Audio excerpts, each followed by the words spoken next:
നമസ്കാരം. India US trade ഡീലുമായി ബന്ധപ്പെട്ട് പുറത്തുവരുന്ന ഓരോ അപ്ഡേറ്റുകളും US ഇറാൻ കോൺഫ്ലിക്റ്റിനെ തുടർന്ന് ഗ്ലോബൽ മാർക്കറ്റിൽ ഉടലെടുത്തിരിക്കുന്ന അസ്ഥിരതയുമായിരിക്കും ഇന്നത്തെ ദിവസവും ഇന്ത്യൻ മാർക്കറ്റിനെ സ്വാധീനിക്കുന്ന ചില പ്രധാന ഘടകങ്ങൾ.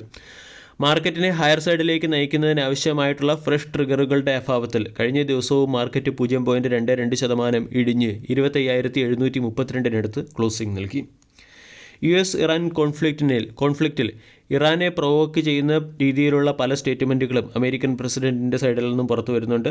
പ്രൊട്ടസ്റ്റേഴ്സിനെ പാട്രിയോട്ട്സ് എന്ന് വിശേഷിപ്പിച്ചതും പ്രൊട്ടസ്റ്റേഴ്സിന് ആവശ്യമായിട്ടുള്ള സഹായം അമേരിക്ക നൽകാൻ തീരുമാനിച്ചു എന്നറിയിച്ചതുമൊക്കെ ഗ്ലോബൽ മാർക്കറ്റിനെ അസ്ഥിരതപ്പെടുത്തുന്ന പ്രധാന ഘടകങ്ങളാണ്.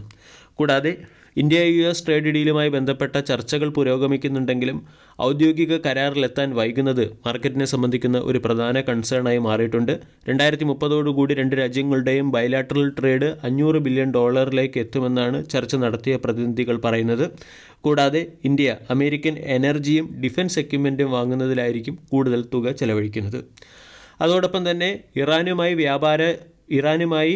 വ്യാപാരം നടത്തുന്ന രാജ്യങ്ങൾക്ക് മുകളിൽ 25% അഡീഷണൽ താരിഫ് ഏർപ്പെടുത്തുമെന്നുള്ള ഡൊണാൾഡ് ട്രംപിൻ്റെ പ്രഖ്യാപനവും മാർക്കറ്റിനെ സ്വാധീനിച്ച ഒരു ഫാക്റ്റ് തന്നെയാണ്.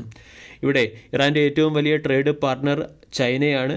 ഇത് ചൈനയ്ക്ക് മുകളിൽ 25% അഡീഷണൽ താരിഫ് ഏർപ്പെടുത്താൻ അമേരിക്കയെ പ്രേരിപ്പിക്കുമോ എന്ന രീതിയിലുള്ള ഒരു ഫാക്റ്റും ഗ്ലോബൽ മാർക്കറ്റിനെയും ഇന്ത്യൻ മാർക്കറ്റിനെയും സ്വാധീനിക്കാൻ സാധ്യതയുണ്ട്.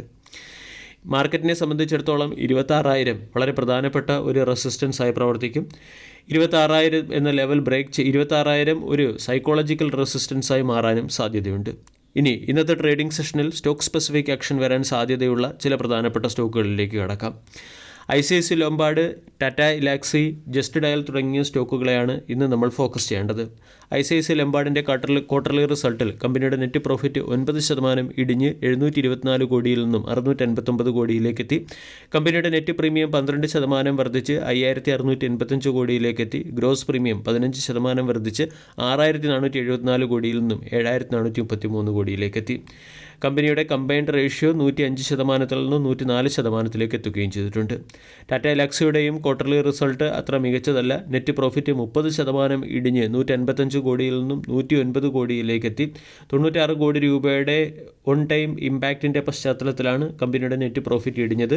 എബിറ്റ മാർജിൻ 17% വർദ്ധിച്ച് 18.5% നിന്നും 20% ഉയരുകയും എബിറ്റ 170 കോടിയിൽ നിന്നും 199 കോടിയിലേക്ക് എത്തുകയും ചെയ്തു. കമ്പനിയുടെ റവന്യൂ 4% വർദ്ധിച്ച് 918 കോടിയിൽ നിന്നും 953 കോടിയിലേക്കെത്തി. ജസ്റ്റ് ഡയലിൻ്റെ ക്വാർട്ടർലി റിസൾട്ടും ഏറെക്കുറെ ഫ്ലാറ്റാണ്. കമ്പനിയുടെ റവന്യൂ 306 കോടിക്കടുത്ത് രേഖപ്പെടുത്തിയിട്ടുണ്ട്. നെറ്റ് പ്രോഫിറ്റ് 1% ഇടിഞ്ഞ് 119 കോടിയിൽ നിന്നും 118 കോടിയിലേക്ക് എത്തിയപ്പോൾ എബിറ്റ 9.4% വർദ്ധിച്ച് 87 കോടിയിൽ നിന്നും 95 കോടിയിലേക്ക് എത്തുകയും മാർജിൻ 28% നിന്നും 31% മെച്ചപ്പെടുകയും ചെയ്തു. ഇനി മറ്റ് ചില പ്രധാനപ്പെട്ട സ്റ്റോക്കുകളിൽ വന്ന ലേറ്റസ്റ്റ് അപ്ഡേറ്റ് കൂടി പരിശോധിക്കാം. ഒന്നാമത്തേത് ഓല ഇലക്ട്രിക് മൊബിലിറ്റി മുഹൂർത്ത് മഹോത്സവ് സെയിൽസ് ക്യാമ്പയിൻ ജനുവരി 14 ആരംഭിച്ചിട്ടുണ്ട്. ഏകദേശം 1 ലക്ഷം രൂപ വരെയുള്ള ബെനിഫിറ്റ് ഓല ശക്തി മോഡൽ പ്രൊഡക്റ്റുകളിൽ ലഭിച്ചേക്കും. അതുകൊണ്ട് ഓല ഇലക്ട്രിക് മൊബിലിറ്റി മാർക്കറ്റിൻ്റെ ശ്രദ്ധ ആകർഷിക്കാൻ സാധ്യതയുണ്ട്. മറ്റൊരു സ്റ്റോക്ക് എൻഡുറൻസ് ടെക് ആണ്. എൻഡുറൻസ് ടെക് എന്ന കമ്പനിക്ക് വാല്യൂജി യൂണിറ്റിൽ നടത്തിയ ഇൻവെസ്റ്റ്മെൻറ്റിൻ്റെ പശ്ചാത്തലത്തിൽ 889 കോടി രൂപയുടെ ഇൻസെൻറ്റീവ്സ് ലഭിക്കുന്നുണ്ട്. അതുകൊണ്ട് എൻഡുറൻസ് ടെക് മാർക്കറ്റിൻ്റെ ശ്രദ്ധ ആകർഷിക്കാൻ സാധ്യതയുണ്ട്. ഇൻട്രാക് ബിൽഡിംഗ് സൊല്യൂഷൻ എന്ന കമ്പനിക്ക് pre engineered steel building system supply ചെയ്യുന്നതിന് വേണ്ടി 130 കോടി രൂപയുടെ ഓർഡർ ലഭിച്ചു. അതുകൊണ്ട് ഇൻട്രാക് ബിൽഡിംഗ് സൊല്യൂഷൻ എന്ന സ്റ്റോക്കിനെ ഫോക്കസ് ചെയ്യാവുന്നതാണ്. പേടിഎം എന്ന കമ്പനി ഊർജാമണി എന്ന ഊർജാമണിയുടെ 100%ഓളം സ്റ്റേക്കുകൾ അക്വയർ ചെയ്തതിൻ്റെ പശ്ചാത്തലത്തിൽ പേടിഎം എന്ന സ്റ്റോക്കിനെയും ഫോക്കസ് ചെയ്യാം.